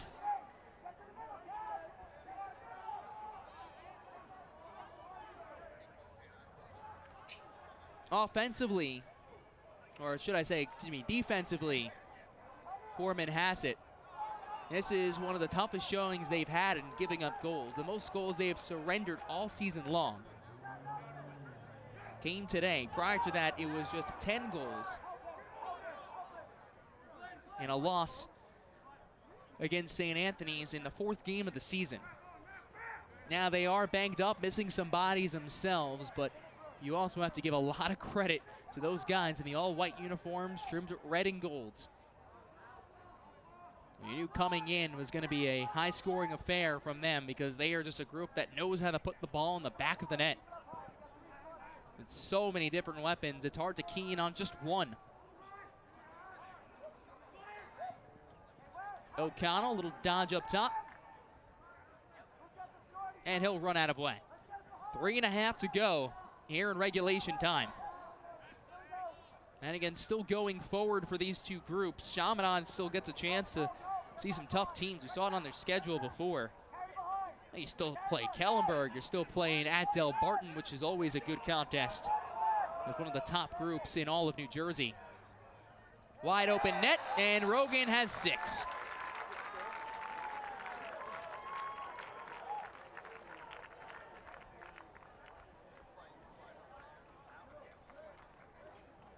So with Racanelli out of the cage, trying to force a turnover, it opened up the net. And Rogan able to put another one into that back twine. And also, I believe, going to pull Silos off here for the face-off.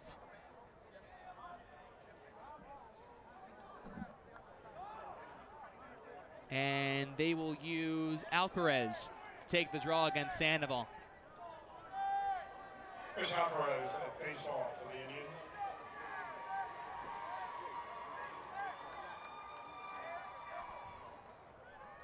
Three minutes to go here in the fourth. So yeah, still a lot of games remaining for Chaminade on the schedule. And try and hang on to that perfect record. Sandoval the win, looked like he was going straight to the cage. And instead elected to pass it off to Bonafide. As for Manhasset, they have just MacArthur this upcoming week on the 7th. They will then get ready for postseason lacrosse, which they will look to return and try and make another run back to Stewart Stadium this season. Second most Nassau County titles and any other group, only to Garden City, who has 22, to Manhasset 16. And looking to win their first county crown in a few years, where they have lost the last 3 in the championship game. And losing to Garden City by just a couple of goals, 2016 and 2017, before Garden City took to them by 10 last year.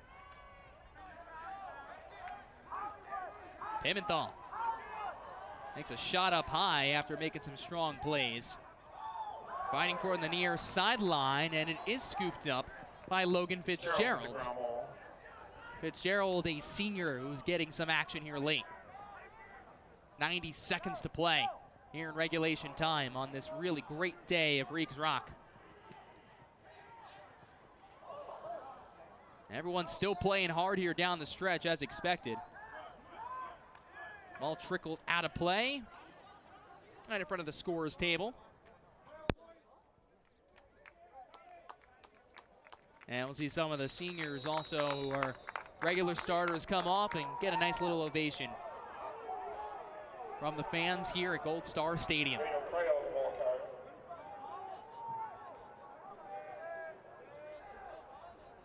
John Seville, number 2, a senior, who cradles with the rock with a minute to play. Peter Rocco, who saw some runs early on.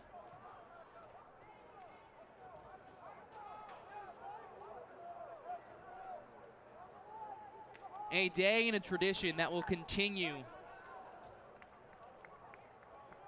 for years to come. The number 19 legend, of course, will never die here at Chaminade. And hopefully this game will have plenty of more years on the schedule as it continues on with this illustrious history between the two programs. Honoring, of course, those who have fallen, and Sergeant James J. Regan, as they play for his honor and the school that he went to in Chaminade. Pulling ahead with an 11-0 start, a 15-7 win against Manhasset. 15, Manhasset 7, great game, boys. Wire-to-wire win for the Flyers. and still plenty of more to come throughout this season. But another impressive win to another top 10 nationally ranked group. Each of these teams have home games on May 7th. Manhasset going forward. Still have a lot of lacrosse to be played as they're handed just their second loss of the season. And both of them to CHSAA AAA opponents in St. Anthony's and Chaminade. Plenty more to come still here on News 12 Varsity in our HSS Game of the Week. Number one hospital for orthopedics with locations in New York, New Jersey, and Connecticut. The best is now nearby. Stay tuned.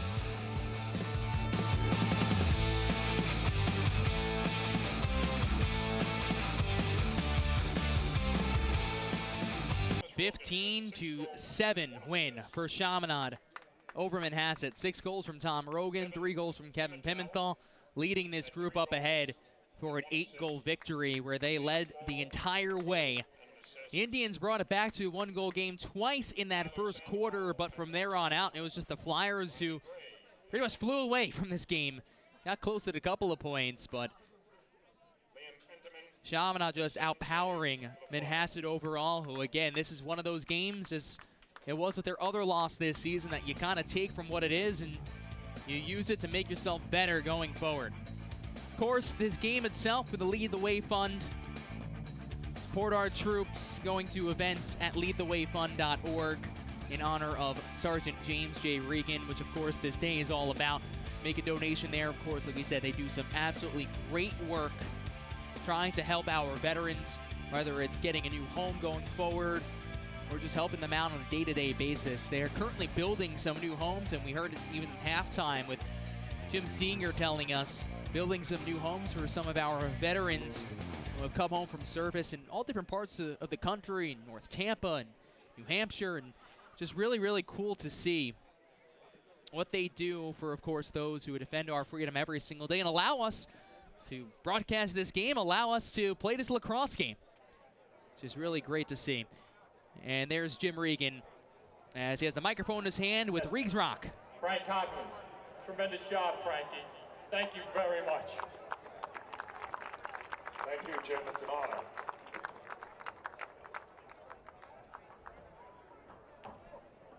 So the groups will talk it over for a second, and then the trophy presentation will come, and this is one of those things that doesn't happen in every game after a handshake. This is the one game every single year that still brings a team photo moment at the end of it, and the two teams meet once more at center fields, the center of the field itself, for Regs Rock. It's one of those days that you really just get really hyped up to come to, no matter who you are. Of course, both coaches and the players for this, just the bigger meaning overall, and always has a huge crowd on hand. And we personally always enjoy being able to cover this game itself. So there's the Chaminade players all getting together for big team photo with the Rock itself, as Jim Senior will give it to the senior class, those captains. Back-to-back years they have won this game. And there's the guy who wears number 19 on a day that turned out very, very beautiful.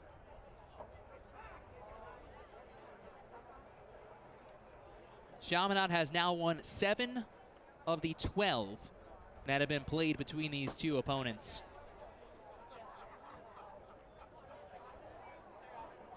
Manhasset winning the 3 straight in 09 to 2011 in the second, third, and fourth annual games. I want to thank everyone for being here today.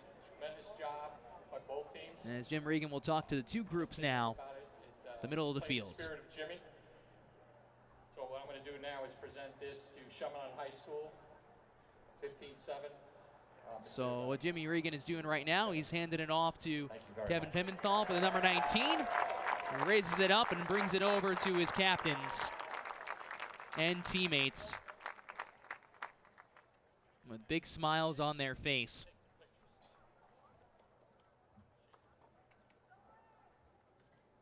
Now one final handshake between the captains of the two teams. Of course, these are two schools and two programs that are very well aware of what this day is about. and what this day means beyond the game of lacrosse in between the lines. One great picture that will close things out for the 2019 chapter of Reeks Rock. Year number 13 will be played over at Manhasset as the two groups alternates year in and year out.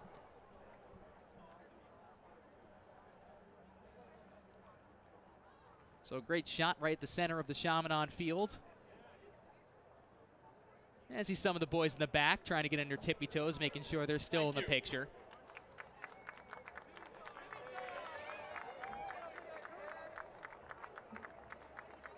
So Pimenthal will hang on to the rock in just a moment and have a chat with our own Amanda Puglisi. Thank you, everyone. We'll see you next year. A great young man who was very honored to wear this number 19. Coming to these games since he was a kid, understanding, of course, what it means. And it is a big, big honor to wear number 19, and he started off red hot with 3 goals early on. Here's Kevin Pimenthal. Kevin, I know how badly you guys wanted to win for Coach Regan and also for Jimmy, but what does it mean for you to win in such dominating fashion today? I mean, we came out ready to play. We knew this was one of the games that we had to win. So I think everyone was kind of ready to go and took care of the business. You know, as a team for you guys, number 19 is such an important number, so I'm sure you feel extra pressure, but especially today, what were you feeling as you put on this jersey? Wasn't really nervous. It was more just, it gave me more of like a reason to be ready for the game. I mean, it means so much to wear the jersey, so I just wanted to do my job. You certainly did your job. You started off the game with a hat trick, and then it seemed like your teammate Rogan kind of picked up. So this really was just overall such a team effort today, wasn't it? Definitely, yeah. Tommy really played a good game, and I think everyone did their job, took care of the ball when they had to, and got it done. All right, congratulations. Thank you very much. All right, Dan, back to you. All right, thanks, Amanda. Kevin Pimenthal winning Reeks Rock for Chaminade, and there's Jim Regan Sr. Obviously such an emotional day. It takes some final pictures out there here at Chaminade High School, and a big day for him and a real exciting day for him overall, which of course every single year we love to be able to cover this game, to be part of this game altogether. And we saw a good one here today with Chaminade pulling off a 15-7 victory. Manhasset brought it close a couple of times, but those Flyers just outpowered them, and they start off with an 11-0 start this season. And another real impressive fashion from this offense and defense all around. Many thanks to everyone, as always, here, the hard-working News 12 Varsity crew to bring us our HSS Game of the Week. Stick Check Tuesday night will bring you around the tri-state area. For my broadcast partner, Amanda Puglisi, and our producer, Brian Butler, I'm Dan Savarino, saying thanks so much for watching. We'll catch you next time.